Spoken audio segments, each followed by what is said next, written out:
So this is the part 2 video. It's often talked about history and this supposed history. You'll come across talk of derelict buildings, and they're from an earlier age, say the Atlantean age or the Lemurian age, leftovers. And these buildings are very much in the earlier these earlier black and white photos, if they can believe, they always look derelict. But let's look at that word derelict. It's de-relict.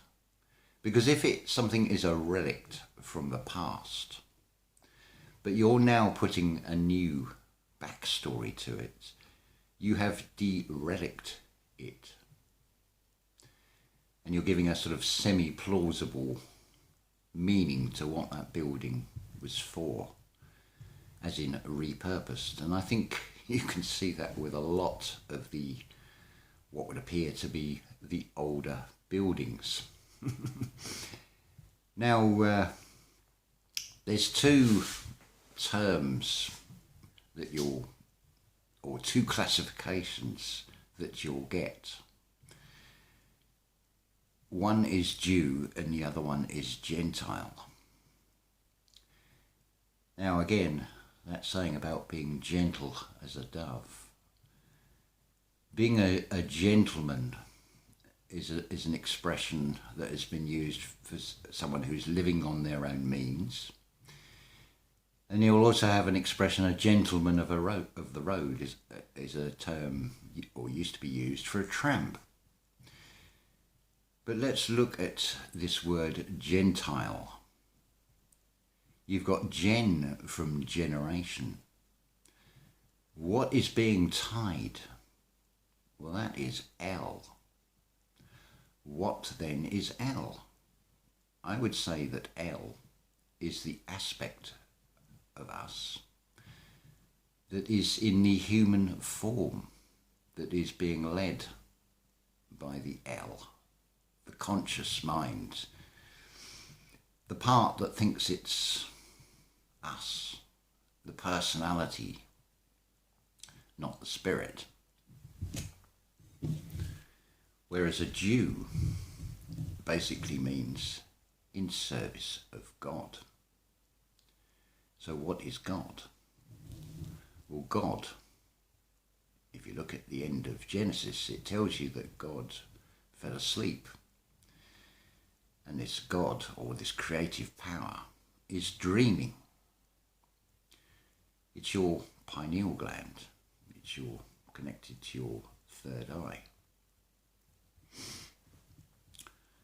Something just came to mind, if I can remember it from something. Yes, it was Pippi on a String. She was talking about, she said about 6 races. Well, in a little discussion I had with her,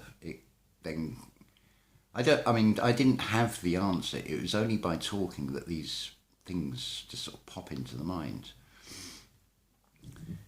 So, it's not a 6th race. It's a 6th chakra. It's the third eye. Notice you've got third eye. 6th chakra makes a 9. 9 is a symbol of completion. And it is all about that water, birth from water, where you come out head first, so you resemble a number 6. But then you turn yourself up the other way, so you become a 9. It's a bit like that Google Chrome symbol. Do you see it as 6s or do you see it as 9? It's all about perception.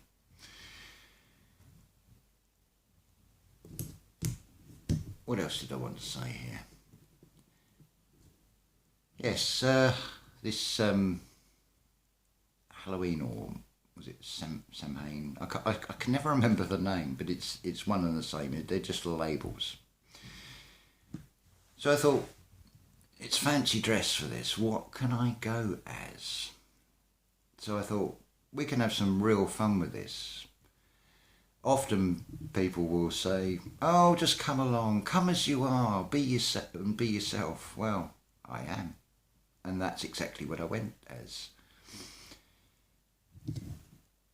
I had my friend's daughter Eden. I thought, she's a very talented artist.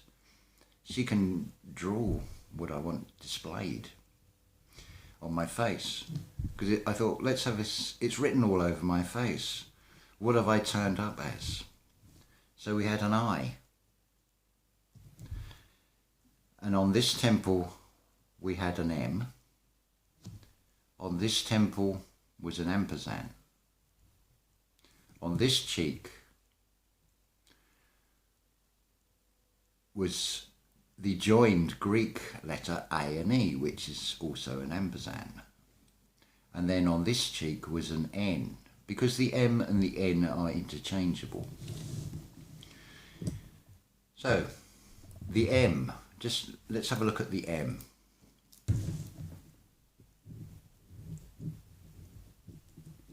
We do like a little stylized one there. You'll notice you've got two parts rising up. That's your twin serpents. Now in between,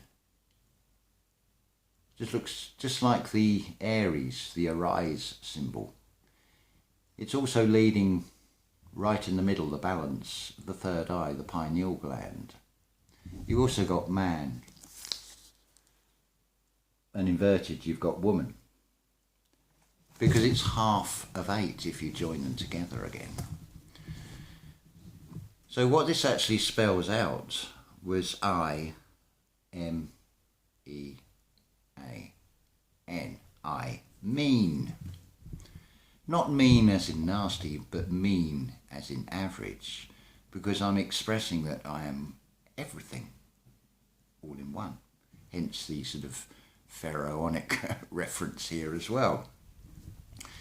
And the other one's just so obvious, just from judging by the outer book cover. But you've also got a cross forming, because the M and the M like attracts like, and the two ampersands, the fused A and E, the all and the everything, also forms a cross. And above those is the all-seeing eye, the third eye. So the A and the E join together, the ampersand, that's that character, that symbol that doesn't have a sound, because you go into the silence. You'll also see it in older texts, the words like air, the air, as in spiritual, the A and the E join together. But then when you look on one side, it will spell I am, and I, me as well, depending on what perspective you look at, but it's all contained within one. So maybe some of you might want to do that for some party or fancy dress. It's a bit of fun. Make a little competition of it, give away, I don't know, some prizes. Something nice, something homemade, something where you've put some creativity and thought into it, nothing commercial.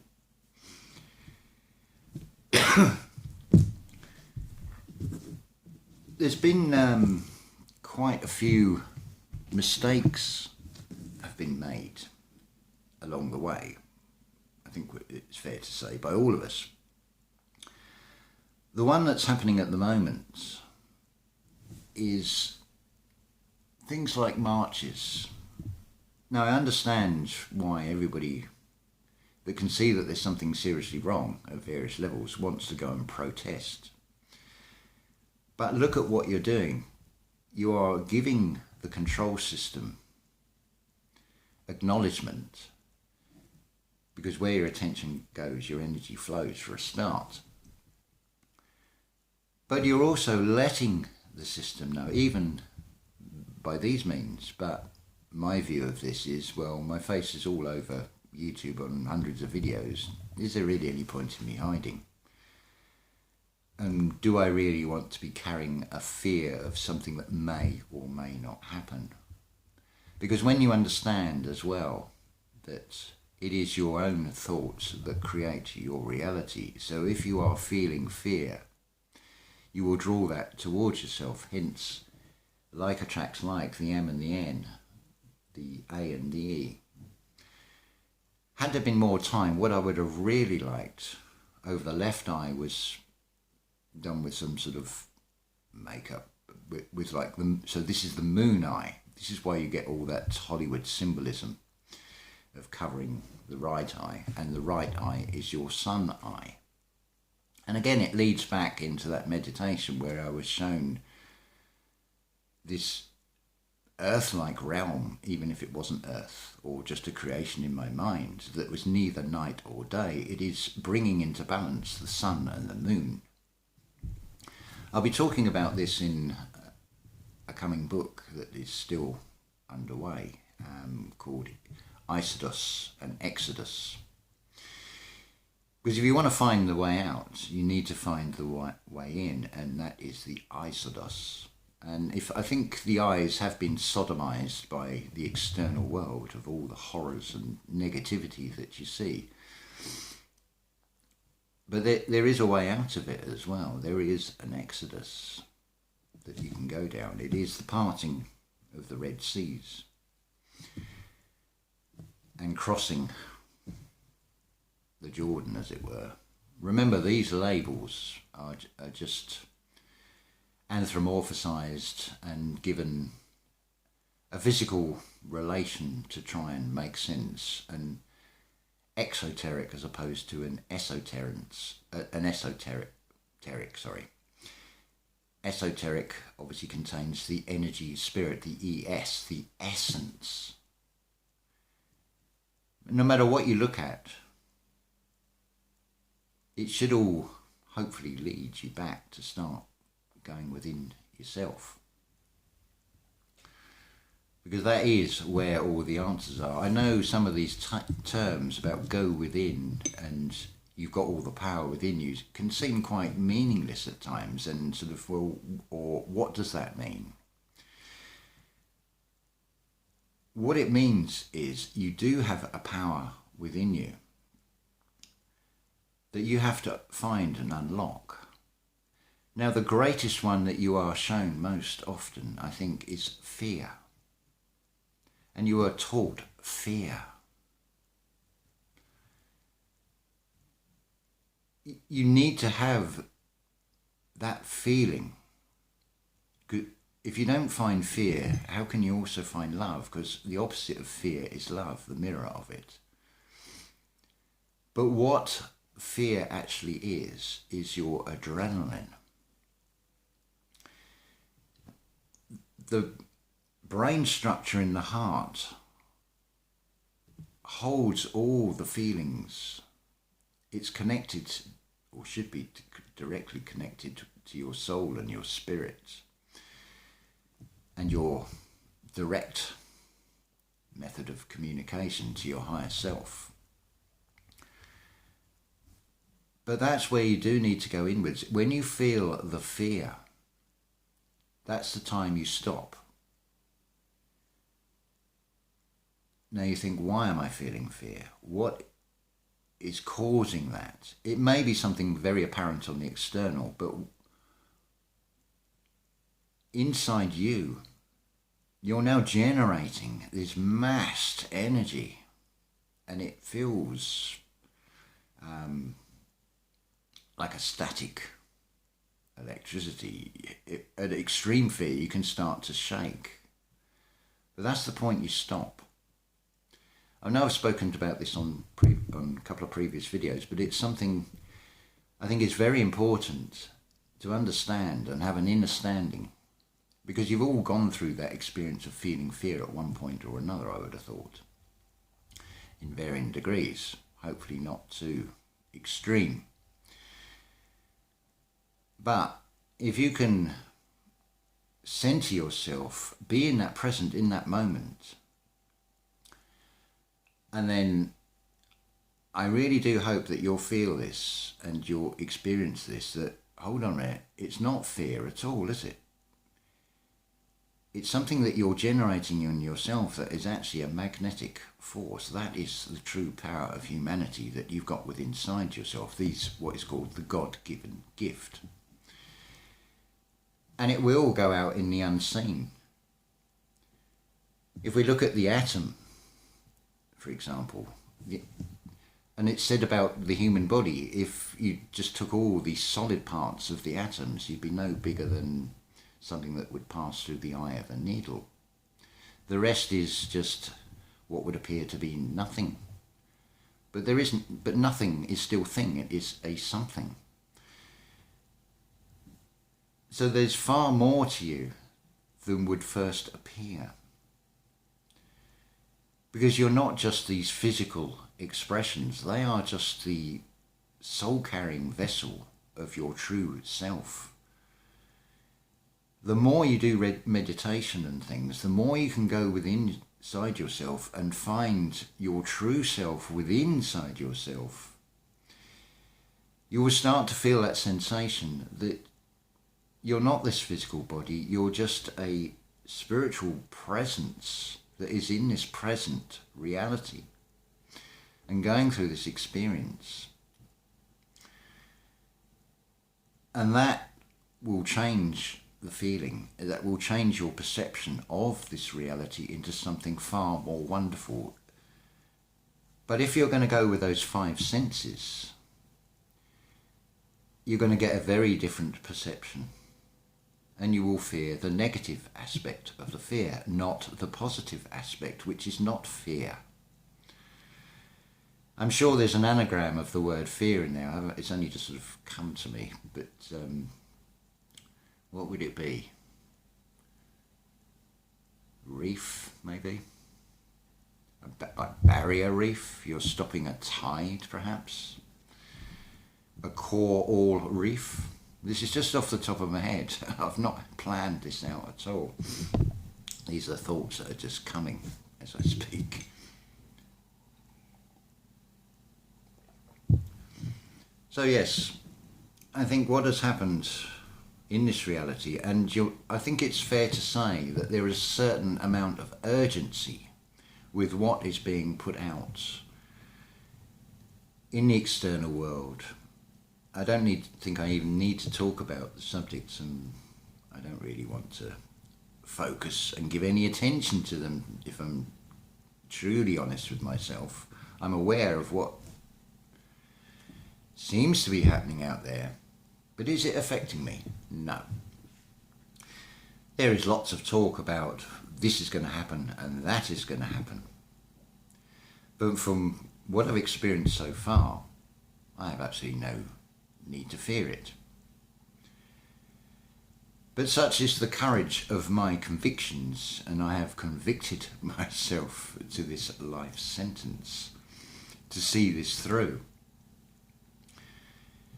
I'm not worried about the outcome for this particular physical vessel, because I know I'm not this physical vessel. So how could anything harm me? If it gets to the very possibly worst scenario where I'm being forced against my will physically, do you think the spirit is going to stay in the body?